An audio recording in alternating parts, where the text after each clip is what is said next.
Now, as you know, after any talk in this, you always have an examination.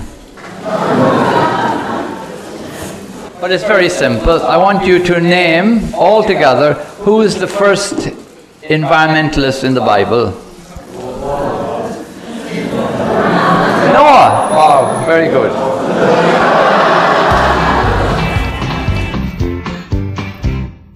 Noah was a greenie, though he lived in ages past.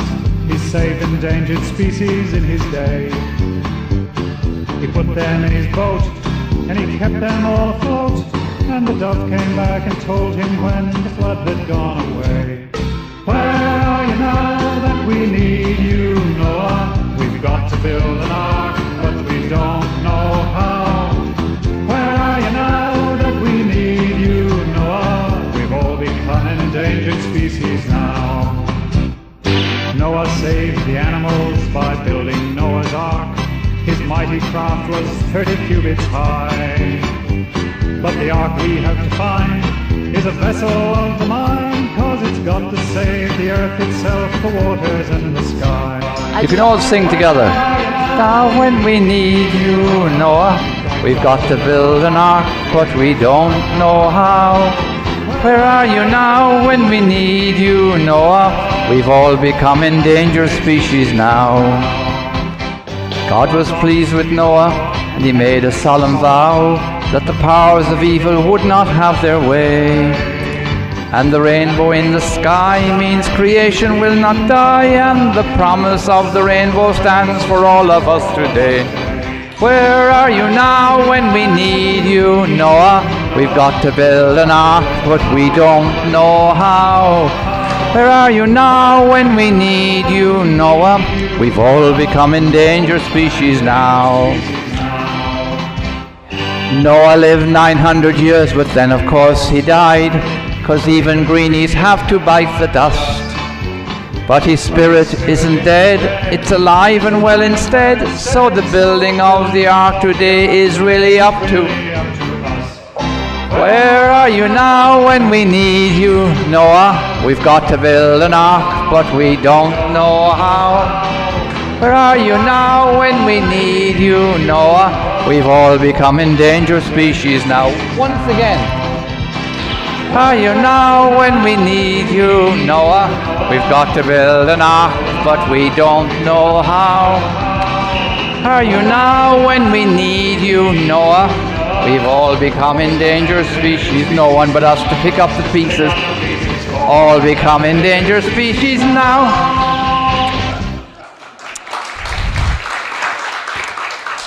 You've all passed the examination, A1 or above. Now, are there any questions from the previous presentation? 4대강 이런 문제에 대해서 직접적으로 우리 교회가 지금 그걸 막기 위해서 또는 그 4대강을 보호하기 위해서 신부님이 생각하시기에 가장 효과적이고 시급한 액션은 뭐라고 생각하십니까? You will appreciate it's very difficult for me to make a judgment. What I tried to do was present you with the growing teaching from the papal magisterium about the environment, so that we could then judge individual initiatives like the river on the basis of those principles, both moral and religious. But if I could give you a little advice, it would be to do a good lot of environmental study. In other words, the impact on the bird life, the impact on the marine life, the impact on the waters themselves. Because the better your study is, the more powerful your moral things and religious will be. This had an added advantage because you will be going to scientists and environmentalists, most of whom are lay people or not even possibly Catholic. So you'll be looking to a wide variety of people to help you discern and they give you a solid basis for the moral and religious claims you're making. This is, for example, what the Australian Church did with the two major rivers in Australia, the Murray-Darling, that are under enormous stress. So they got really good advice from scientists, environmentalists, obviously farmers, and came up with a strong statement that every one of the dioceses could actually sign up to. And like that may even give you an international dimension, because if these areas are important to migratory birds, where are these birds coming from and where are they going? Thank you. Any other? 환경적인 문제랑 경제성하고 항상 긴장관계에 있는데요.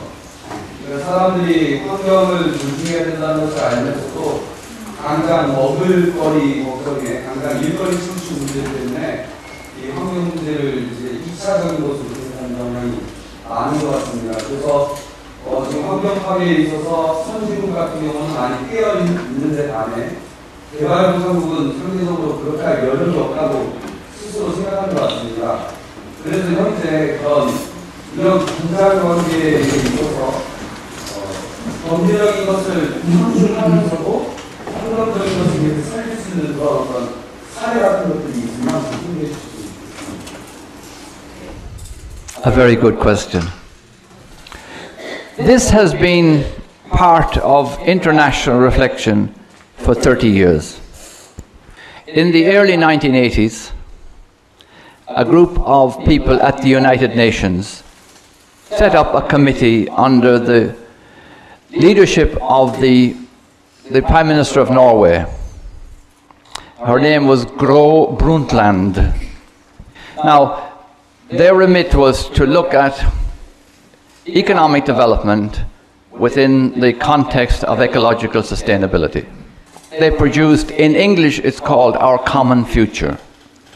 But even in that book, they were suggesting that the global economy would need to increase by a factor of 5 to meet all the needs of the poor.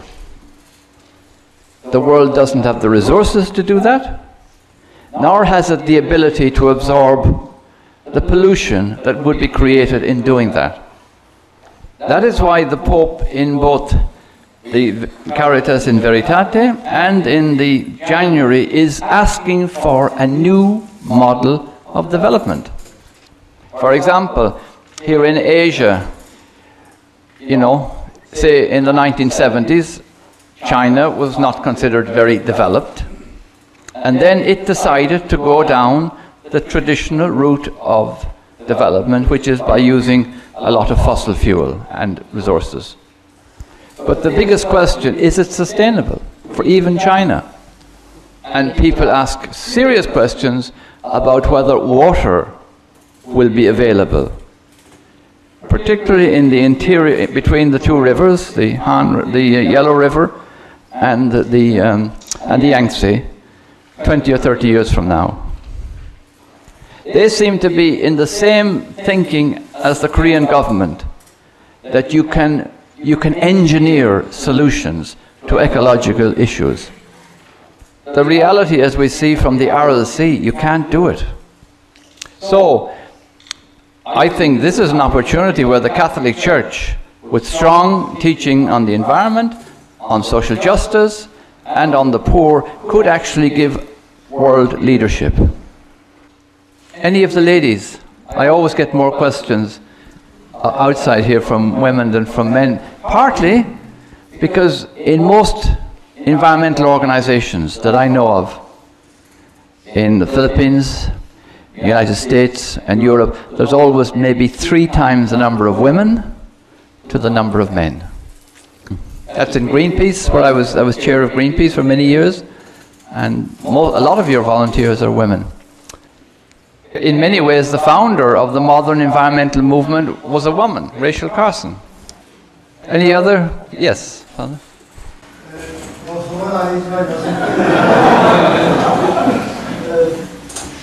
우리 아까 시민께서 말씀하셨는데 우리 정부에서 작년 5월에 유엔의 생물 다양성 협약 보고서를 제출했습니다. 거기에 보호에 대한 영향이 생태 타격으로 이렇게 이어진다. 그런 보고서를 냈는데 작년 10월에 보고서 5월달에 놓고 10월에 작성을 했습니다. 사대강을.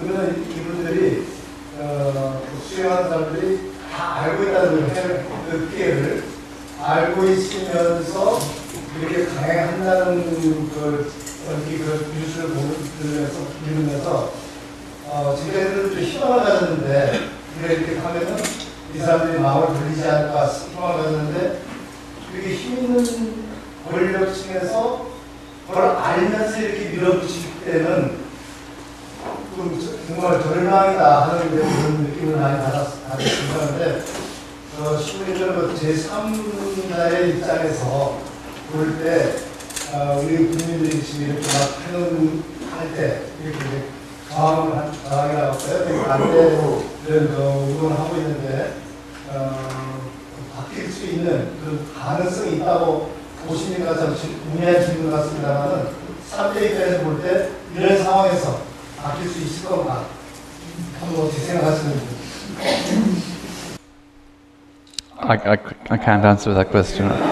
Sorry, no, I don't have enough.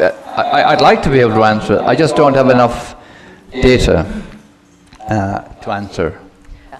I was reading on the paper you were reading on the paper when we were coming down this morning, of one of the papers, that the local elections are coming up fairly soon, and 29% of the people thought that one of the most important issues for the local elections was this 4 river dam project.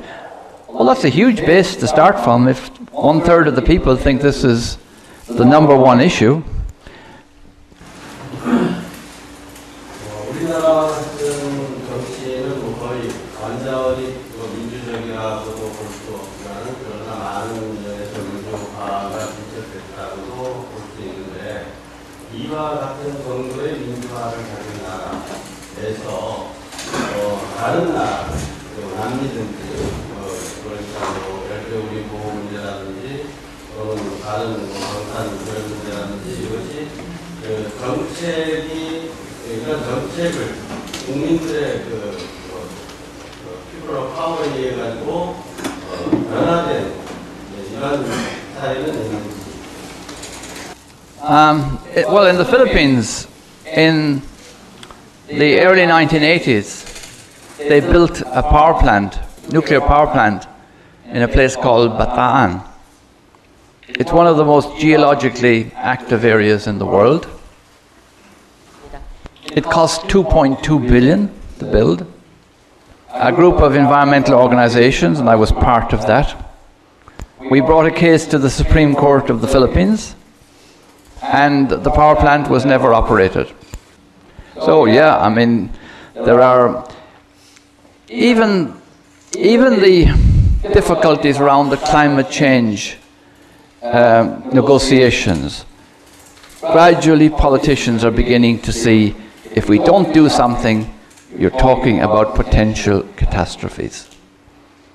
Now, what I would say to the Christian churches and to people like yourselves, if we were giving a lot more focus on God's earth as the primary revelation of God, if we were celebrating, for example, creation time in September every year, and focusing one Sunday on a river, one Sunday on the mountains, then I think there'd be a lot more knowledge out there that religious people, particularly Christians, are very focused on these issues. And in doing this, for example, I became involved in environment because I saw, as Michael said, the destruction of the rainforest. But people were saying, you want to stop logging, the loggers will lose their jobs, the drivers of the trucks will lose their jobs, the bulldozers. So very often, opposition do like to paint you as jobs versus the environment. We have to be able to point out that in the long term there will be no jobs.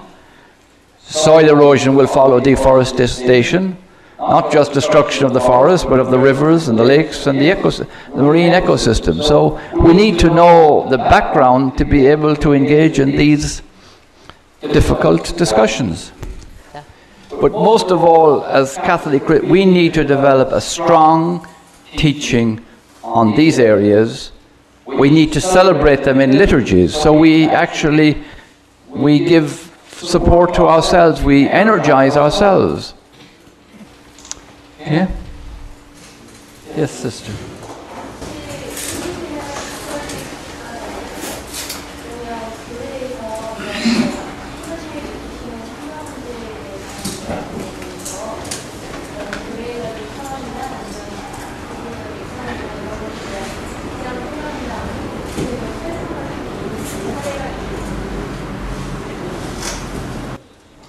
The answer is yes. The first document from the Philippine bishops was a general document. I was involved in writing it myself. It's called What is Happening to Our Beautiful Earth? Our beautiful country. That has also led to centers, like we have as the Columban missionaries. We have one about an hour from Manila.